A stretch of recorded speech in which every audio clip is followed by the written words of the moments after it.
Today I'm going to show you 3 different techniques you can try to decrease your chance of tearing during labor.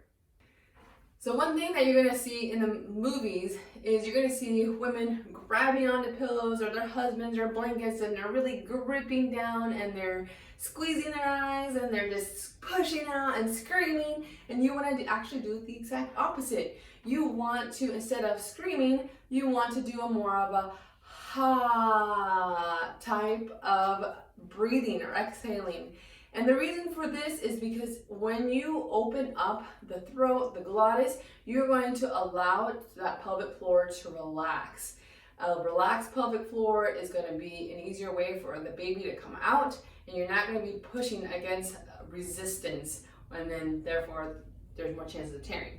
So again, ha. Along with that, you want to open your hands instead of gripping down. You want to be able to make sure that your jaw is nice and relaxed. And again, a lot of these things you automatically kind of want to, close everything tight. But go ahead and try it. Tighten your fist right now as hard as you can. You're going to notice that not just your fists are getting tight. If you're standing up right now, I feel my abdominals tightening down. But if you let everything go, it relaxes that pelvic floor. Around week 36 or 38, you want to start doing a perineal massage. Now, what you're going to do is you're going to use your thumbs. You can do this on yourself, or you can have a partner do it.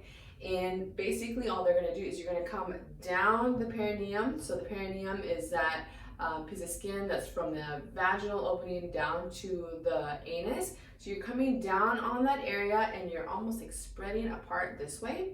So you want to start massaging on the outside, but then you also want to go right on the inside. So right on the inside of the vagina, you're going to go on the inside, and you're going to just gently spread apart. It's going to be a little bit uncomfortable, but if you are consistent with this, it's going to help decrease your chances of tearing. As you get closer to your delivery date, you want to make sure that you start to relax that pelvic floor. Now, there's different ways to do this, and you can either do it by breathing exercises, or you can do it by stretching. So what I'm going to show you here is just one quick little stretch. Is you're going to go ahead and you can do a butterfly stretch. So this really helps you stretch out the adductors right in there, and you can go ahead and come and sit up nice and tall. You can push down on your knees either with your hands or having your hands still together on your feet and push forward that way. Another way to do it is doing a happy baby pose. So you're going to get up on this position, and you're going to rock back and forth, breathing into it, really relaxing, just like that. Another option for you, if laying on your back is super uncomfortable and it just doesn't feel good, you can do some stretching on with a birthing ball or stability ball, whatever you want to call it. Basically, you're just going to spread your knees apart. You're going to have your hands up here. You're just going to relax and rest into it. You can close your eyes. You can hang out in this position for 5 minutes.